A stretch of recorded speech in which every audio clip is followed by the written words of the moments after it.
Lembrando que temos aqui nessa bancada mais 3 professores, Calito Stock, o professor também Adnan, eu e o vereador Galhardo somos em 4 professores aqui nesta mesa hoje, que também exercemos a docência. Quero cumprimentar, presidente, neste momento, a secretária municipal de Educação, que está aqui conosco, Maria Justina, compondo a extensão da mesa de autoridades, e cumprimentar também a Silvana Garcia André, que é chefe do Núcleo Regional de Educação de Foz do Iguaçu, com a incumbência de 9 municípios aqui da região. Cumprimentando ambas mulheres, estão à frente de 2 pastas mais relevantes de qualquer município, pois a educação é o alicerce e a base de qualquer sociedade, seja economicamente, seja educacionalmente, culturalmente, é o pilar de qualquer nação que queira prosperar, é a educação. E essas 2 pastas são tão importantes, se não a mais importante de todos os municípios, estão sendo lideradas por 2 mulheres capazes, competentes, que vêm conduzindo o processo educacional em nosso município. Tem muita gente importante e capaz que tem auxiliado, com certeza, as pessoas, os líderes, os chefes, os escolhidos, politicamente, ou indicados, ou por mérito, não caminham sozinhos. Todos somos grupos e equipes que caminhamos e construímos juntos a nossa caminhada, seja na educação ou em qualquer área da nossa vida. Uma família não caminha sozinho. Existem pessoas que caminham juntos, lado a lado, um apoiando o outro. E é assim que se consolida a educação. A educação é a chave para o desenvolvimento, seja ele humano ou social, e é uma jornada que inspira e desafia e transforma. A educação é o único caminho para a libertação. Como diz o nosso escritor Augusto Cury, educar não é repetir palavras, é criar ideias e encantar. Tivemos ontem a oportunidade, aqui nessa casa, de homenagear nosso diretor-geral do campus Unesp de Foz do Iguaçu, de concedê-lo o título de cidadão honorário de Foz do Iguaçu. A faculdade, uma das faculdades mais renomadas do Brasil, com nota 5, nota máxima do conceito do MEC, aqui de Foz do Iguaçu. Ensino feito, trabalhado com amor, com carinho e com qualidade. Nós temos a nossa Constituição Federal, conhecida como Constituição Cidadã, onde garante direitos a todos os nossos filhos e toda a sociedade, desde moradia, à educação, ao alimento.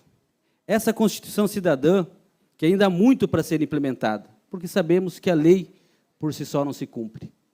A lei existe e está lá posta, que todos somos iguais perante a lei, que todos os nossos filhos, todas as crianças, são iguais em direitos e acessos. Mas como falar de equidade, igualdade, em um país, em um mundo tão desigual? Enquanto discutimos ônibus escolares em Foz do Iguaçu, no Amazonas são barcos escolares. Enquanto alguns alunos aqui na nossa cidade estamos lutando para que se cumpra a lei, que a mais de 3.000 metros se tenha transporte, existem cidades que você leva um dia para chegar de um local ao outro. Quantas crianças ainda estão fora da escola? Quantos adolescentes deixam o ensino médio? Quantas pessoas buscam uma universidade pública e muitas vezes vão parar em uma privada, ou muitas vezes nem estudam porque não conseguem passar em um vestibular? Nós estamos numa sociedade que o ECA diz que toda criança, a Constituição, no artigo 217, será salva de qualquer negligência. Mas quando uma mesma lei que garante profissionalização, educação, ao mesmo tempo exclui. Nós temos muito que avançar. Mas quem é o Márcio? Quem são cada um de nós que estamos aqui professores? Uma estrela na beira do mar. Aquele ditado popular que diz que aquela pessoa estava na beira do mar jogando estrelinha por estrelinha de volta para o mar. E aparece outro homem e diz: você está louco, não adianta fazer isso. São milhares de estrelas. Essa que você está jogando de volta ao mar é apenas uma. Mas para essa, eu estou fazendo a diferença. E cada docente, cada professor, da sua forma, do seu jeito, com as condições que tem, fazendo o melhor com aquilo que tem, está jogando uma estrelinha de volta para o mar. Como diz a professora Marli Marasquim, do município de Foz do Iguaçu, em seu poema, de sua autoria, se você quiser que eu dou aula, eu darei aula. Basta me dar uma sala de aula e os alunos. Se vocês quiserem que eu dê aula melhor, me dê um quadro, uma sala de aula e um giz. Se vocês quiserem que eu faça a educação acontecer, me dê o quadro, a sala de aula e as condições necessárias para que eu possa exercer efetivamente a docência.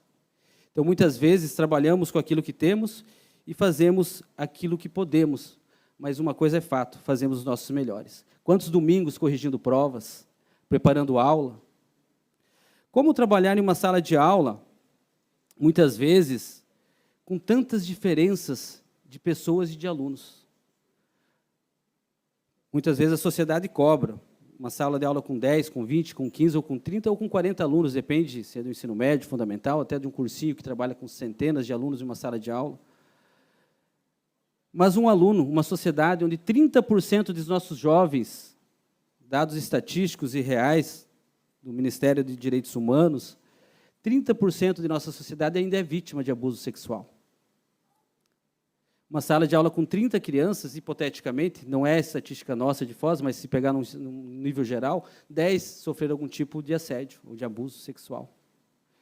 Como trabalhar em uma sala de aula onde ainda crianças passam fome? A dificuldade das mães e pais solos. Como trabalhar em uma sala de aula com tamanha desigualdade e discutir meritocracia, onde eu pego duas crianças, coloco dentro de uma piscina, uma que fez natação, que teve condições, e a outra que nunca viu uma piscina, um rio, um lago, e falo, nadem até do outro lado, quem chegar primeiro é campeão. Eu não posso discutir mérito enquanto eu não tenho equidade, onde todos sejam realmente iguais em desejos, vontades e acessos. Se eu quero um adulto saudável, eu preciso de uma criança saudável. Jairo Cardoso, que foi conselheiro tutelar junto comigo, tivemos junto, não após, mas teve a oportunidade de estar lá na defesa dos direitos da criança e adolescente. Tivemos a oportunidade de identificar onde as pessoas cobravam da gente essas crianças nas ruas, tem que levar para casa. Levar uma criança para casa, sem um colchão para dormir, sem ter o que comer, um pai e uma mãe que estão trabalhando fora e, muitas vezes, sem acesso às políticas públicas, não resolve o problema. Nós temos que garantir a educação, mas como garantir uma educação de forma igual? Muitas vezes discutimos o IDEB e outros indicadores, mas como avaliar que uma escola com 200 alunos ou uma com 1.200 sejam iguais ou diferentes, melhor ou não, uma além a quem da outra? Como avaliar uma escola do lado da comunidade do Bubas e uma da região central, de repente, de um bairro nobre, onde os pais têm mais condições de colocar, inclusive, no contraturno escolar? Como avaliar a educação de uma escola privada e de uma pública, muitas vezes, onde o aluno tem que trabalhar e estudar? É difícil dizer que A ou B são melhores, ou o ensino é de má ou péssima qualidade. Todos fazem o seu melhor. Todos nós, onde estamos, com as condições que temos, buscamos a nossa excelência. Buscamos combater a evasão escolar, buscamos e temos inúmeros desafios, desde manter um aluno na escola, no ensino médio, fazer uma aula atraente, mas com a reforma da Previdência, como imaginar um professor com 70 anos de idade em uma sala de aula, trabalhando com 40 alunos? Como imaginar a condição psíquica de um professor que trabalhou com cerca de 50% dos alunos que tiveram ou desenvolveram algum tipo de patologia por conta da própria sociedade? E muitas vezes ainda ouvimos pessoas falarem, porque a árvore não cai longe do fruto, de onde vem, quem de lá vem, não sai gente boa. Quando eu tenho uma lei que diz que todos são iguais e temos direito, eu tenho que garantir o direito mesmo para aquele que vem de onde vem. E muitas vezes o professor cansado, num nível de estresse tremendo, com licença, pedindo afastamento para tratamento de saúde. É a evasão escolar, é o SAR, é o SERE, e diversos protocolos a serem seguidos. Nós temos que cuidar, porque a educação não é feita só de português e matemática. É de cultura, de arte e de todas da comunidade e do envolvimento de todos. Nós não podemos suprimir algo e sim implementar. Estamos agora na fase da implementação das turmas de ensino integral.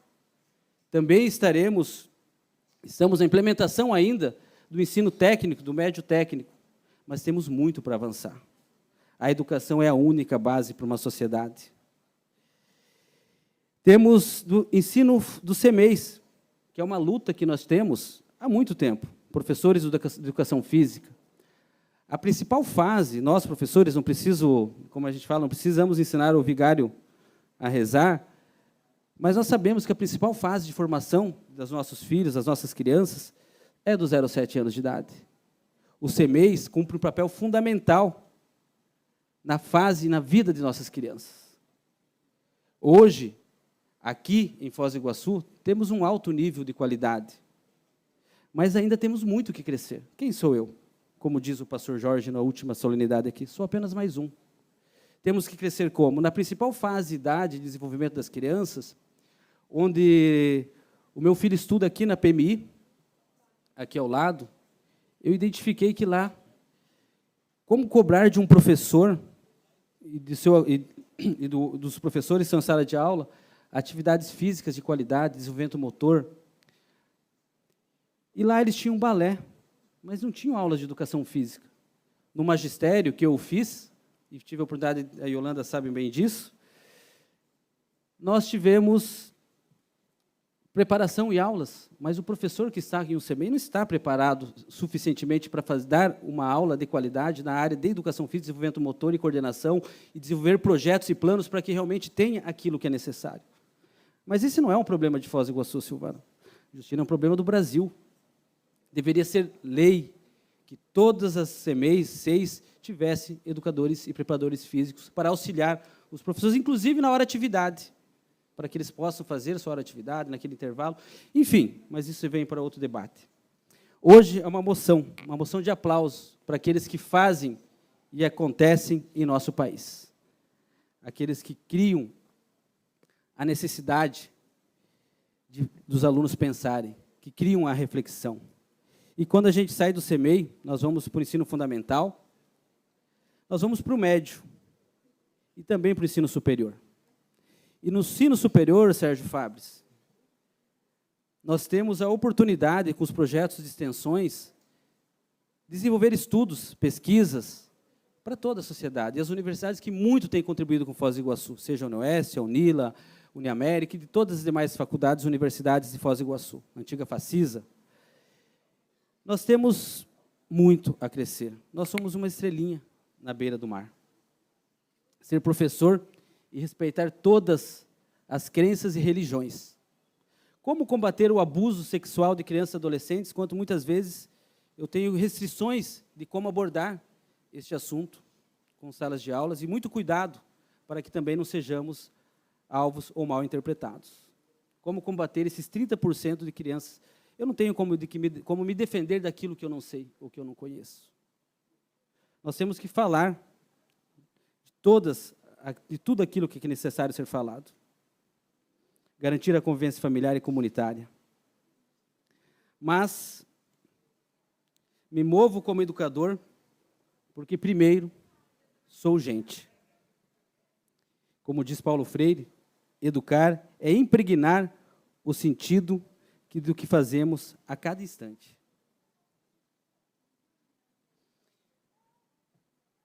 A educação é a chave da libertação e para desbloquear toda a sociedade, para aquilo que é vida, que é luz e que é conhecimento. A nossa Constituição, Yasmin Rache, bacharel em Direito, formada na UniOeste, diz que todos nós temos o direito de ir e vir. E nós acreditamos e lutamos por isso. Mas será que temos realmente esse direito de pegar hoje, decidir, falar, hoje estou saindo de viagem, eu vou para os Estados Unidos, vou para a Europa? Mais 2 minutos para concluir, presidente. Eu já tinha dado mais 2 aí para concluir. Quero concluir a minha fala parabenizando a cada um de vocês e lembrar, contar um pouco aqui, vou pedir 3 minutos. Kodama, dá um tempinho aí para mim, eu estou concluindo já. A minha mãe saiu de casa com 14 anos para estudar. É o aniversariante do dia, por favor. Nosso presente. A minha mãe saiu de casa com 14 anos de idade, morar na casa de uma família, como acredito que a maioria dos professores acima dos 60 anos o fizeram. Você tinha que ser do interior, morar na casa de alguém, limpar a casa, cozinhar, para poder ter direito e acesso à educação. A minha avó foi diretora do grupo escolar. A minha esposa é professora concursada do Estado, trabalhou com a Silvana um bom tempo. Trabalhou na escola Jorge Schimmelfeng, no colégio Carimã, Dom Pedro II, Tancredo Neves. Quando você começa, você não escolhe escola. Você vai para todas e pega as aulas que sobram. E assim ela foi, já está completando aproximadamente 10 anos na educação. Se formou médica, está atuando. Também sou professor de formação e também mestre de arte marcial, já atuei como docente. E isso muito me engrandece, a dificuldade para aqueles que tiveram e a facilidade para aqueles que souberam aproveitar. E quero encerrar a minha fala, presidente, agradecendo, parabenizando pela oportunidade, inclusive de estender esse título. A moção, ela é realizada para uma única instituição. E nós decidimos hoje homenagear todas as escolas mais antigas de Foz do Iguaçu, lembrando de todas as instituições, sejam públicas ou privadas. Estamos aqui com o CEMEI Cora Coralina, o CEMEI mais antigo do município de Foz do Iguaçu. Mamãe Carolina, Mamãe Carolina, que está aqui conosco, que as minhas sobrinhas estudaram lá. Colégio Mitre, hoje escola militar, a primeira escola pública de Foz do Iguaçu. A única escola do campo da cidade, a Escola Brigadeiro Sampaio. É tão bonito, nós estamos aqui com o Fred, do Bertone, que tão bem representa o ensino privado, que faz a educação com amor e que busca, dentro de suas políticas, a equidade, mas principalmente formar líderes, lideranças e buscar a excelência na educação.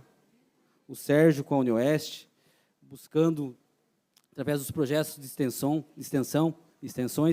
fazendo com que a sociedade seja melhor, justa e para todos. Sou formado também, tenho uma pós-graduação em Educação Especial Inclusiva, pois tive meu pai com 25 anos de uma cadeira de rodas e acompanhei minha mãe dando aula algumas vezes, porque eu não tinha onde ficar na CDD e no Colégio Costa e Silva, quando ainda tinha as escolas especiais. Isso mexeu muito, atuei muito, acompanhei minha mãe, conheci a Madalena, a professora Madalena, muito querida, amiga nossa, de longa me conheceu quando era criança. Não vou falar quando era pequeno, porque eu pequeno sou até hoje, mas me conheceu de quando eu era bem jovem ainda. Como a Yasmin também foi lembrada pela mãe dela, a professora Silvana. E a Yasmin, não posso deixar de registrar, também contribuiu, indicando alguns nomes para que a gente pudesse implementar essa moção. E o presidente autorizou. Quebramos o protocolo, mas fizemos esse dia um grande dia, porque a educação, para nós, é viver pela eternidade. Ensinar é deixar uma marca para a eternidade. Como diz Rubem Alves, ensinar é um exercício de imortalidade. De alguma forma, continuamos a viver naqueles cujas as vidas nos tocamos. Ensinar é um exercício de imortalidade para toda a vida. E assim, o professor não morre jamais. Muito obrigado, um bom dia a todos, um grande abraço e obrigado, presidente.